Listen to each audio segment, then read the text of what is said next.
I want to tell you about a little girl and a massive idea. For the sake of this talk, we'll call the little girl Maya, and we'll meet her in just a moment. But the massive idea is that if we can tackle violence against children, abuse, neglect, dysfunctional parenting, we are in fact tackling some of the world's biggest public health and economic development challenges of our time. Let's meet Maya.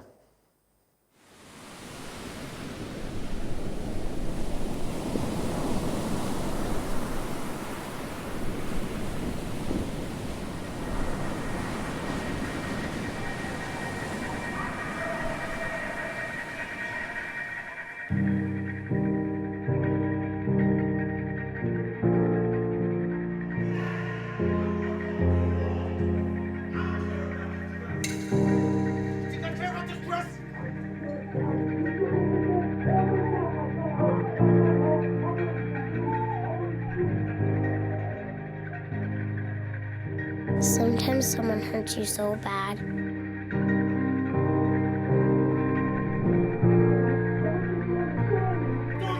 I don't think you understand. It stops hurting at all.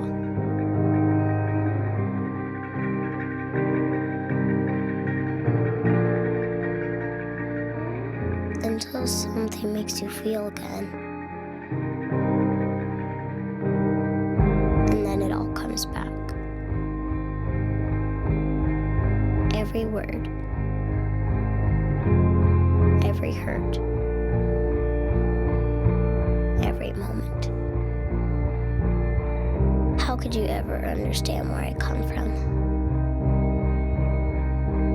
Even if you ask, even if you listen, you do not really hear or see or feel. You don't remember my story. You haven't walked my path. You haven't seen what I've seen.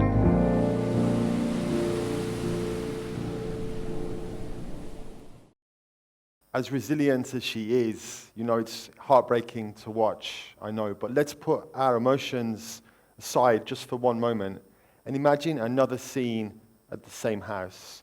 There is a police car parked outside with the sirens blazing. The father has been taken away by the police. The mother is incapacitated. The little boy is crying on the living room floor. And you are the social worker that has to go into that house and make an assessment of the situation of Maya. In fact, let's do that together now using something called the Adverse Childhood Experience, or ACE for short, scoring system. Are you ready? Okay. From what you saw in the clip, did you notice that Maya suffered from physical violence? Did you feel that she was humiliated? Did you think that she was unloved and uncared for? Did you think that she was neglected? Did she see her mother experience violence? Did you see alcohol or drug abuse?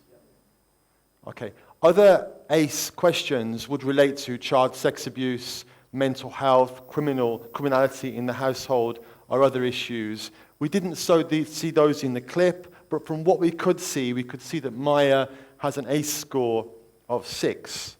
And ACE scoring is at the heart of a lot of the groundbreaking research that has been done by public health pioneers such as Vincent Felitti, Robert Ander, and the inspirational Nadine Burke-Harris, which has fundamentally revolutionized the way we understand adverse childhood experience in 3 ways.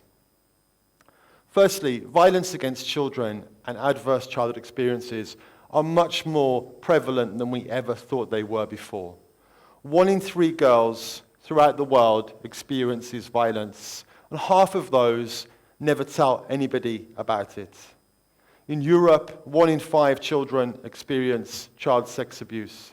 And here in Montenegro, violence against children is taboo and often invisible. 1 in 3 people will tell you they know a child who's been a victim of violence, either in the school or in the family. And if you translate this prevalence of adverse childhood experiences to a child population For example, a classroom, according to researchers in Washington, it looks something like this. And you'll see, firstly, that Maya is not alone with a very high ACE score of 6, but also she's not the highest in the class because there's a boy next to her with an ACE score of 8. The second thing that we learned from all of this research was that incrementally, adverse childhood experiences are like a dose of poison in terms of lifelong well-being. The more adversity you have, the worse your life will be in childhood, through adulthood, into old age. Adults who have had adverse childhood experiences are more likely to suffer from disease, including cardiovascular or diabetes, are more likely to suffer from obesity, from addiction to Class A drugs or to alcohol, to be unemployed, to do poorly at school, to never enter college, and are more likely to end up in prison. And just to give one devastating overarching statistic, an adult with an ACE score of 7, 1 point higher than Maya, has 20 years less life expectancy than somebody with an ACE score of 0. Can you imagine the cost of that to societies all around the world?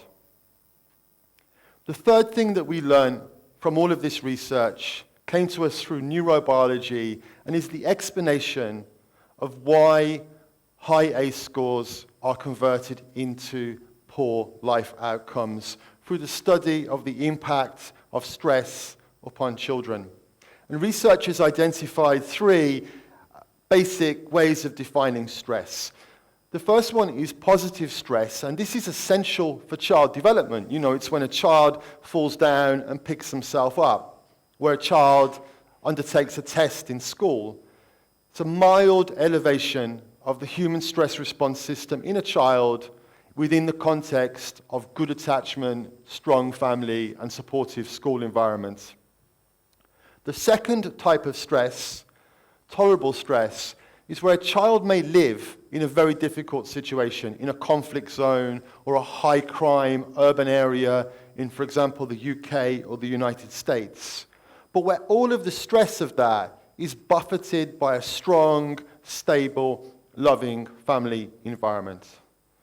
The third type of stress is toxic stress, and this is where the child has continuous or repeated elevation of the human stress response system without the protection of a stable family.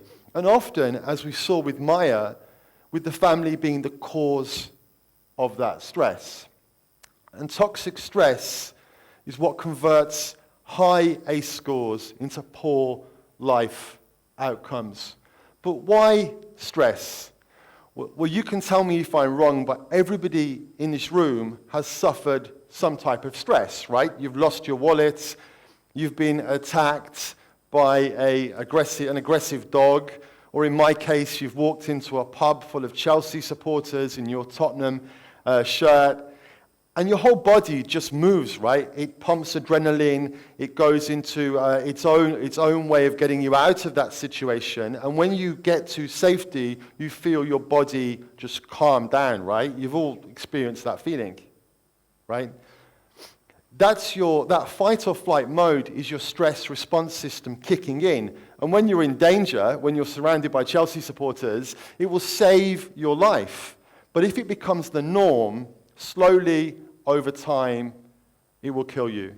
And for children like Maya who never know when they may reach safety, it overactivates the immune system, causing lasting physiological damage.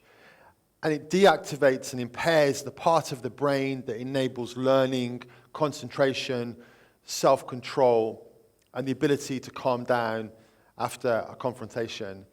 And it activates that part of the brain that puts the child in a permanent state of fight or flight. For children with high ACE score, they are much more likely to be edgy, nervous, untrusting of adults, and to see the world as fundamentally a hostile place. And this is particularly dangerous when the child approaches adolescence. Transition to adulthood is difficult for all teenagers, and we have some teenagers in the audience today. They will tell us. And it's difficult because two parts of the brain that need to work in tandem are out of sync. The part of the brain that responds to incentives and provocations is fully functional by the early teens, but the cognitive control system that enables a person to manage those responses doesn't really fully develop until the early 20s. So when you see a teenager making a catastrophic decision, joining a terrorist organization or a criminal gang, or committing a violent crime, a decision that may have lasting consequences and costs for the child, for the family, and for society, it's often deeply, deeply rooted in a potent combination of high ACE scores and adolescent brain development. I know I have told you a whole load of bad news, but there is some good news as well, and that is that we have a lot of knowledge about how we can address and reduce adverse childhood experiences, and I will give you some examples of that. Firstly, we need world-class child protection systems which are fully integrated, where doctors and nurses can screen families from prenatal visits before the child is born all the way through the child life cycle, and offer support where needed, such as home visits and parental coaching, where social workers are motivated, equipped, and trained to go into a house like the one we saw in the clip and give first-class support to a child like Maya and fulfill her best interests.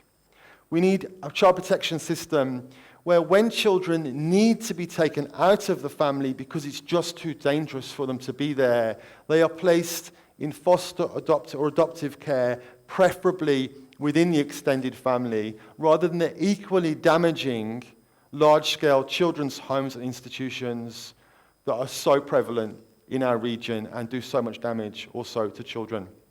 And we need police and judges that are able to ensure the best interest of the child over and above all else, including the traditional sovereign male head of household. And we need a child protection system where all of those components work together with a shared vision of protecting children and reducing adversity in every city, in every town, in every village. We need an education system which is trauma-informed and resilience building from preschool through primary and secondary all the way to vocational and higher education. When you speak to an adult who has overcome adverse childhood experience, they will often tell you that it was a heroic teacher that got them back on track by instilling a lifelong passion for learning. But all too often, those teachers are the outliers. We need to find ways of making them the norm. We need universal preschool education for all children between the age of 3 and 6, when their brains are most active, but also most fragile. We need to have primary and secondary schools that teach characteristics such as self-control, integrity, perseverance, and optimism. Characteristics that are learnable and that benefit all children, but are really, really important for children like Maya in trying to navigate their way around a world, even when it seems that everything is stacked against them. And we also need you, because when a child like Maya reaches safety, it's often because of the intervention of a vigilant member of the public. It may sometimes seem like an ethical dilemma to poke your nose into somebody else's business and report family violence. But if you see violence against children, then if you don't report that violence, you become complicit in that violence.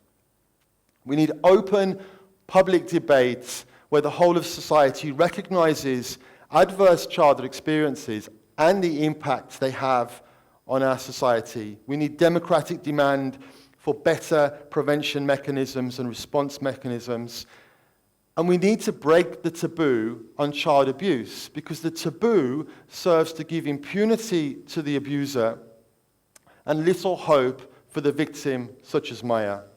Adverse childhood experiences, ladies and gentlemen, are a source of misery for the individual throughout the whole life cycle, but they are also a major driver of poor public health, of insecurity, and low productivity.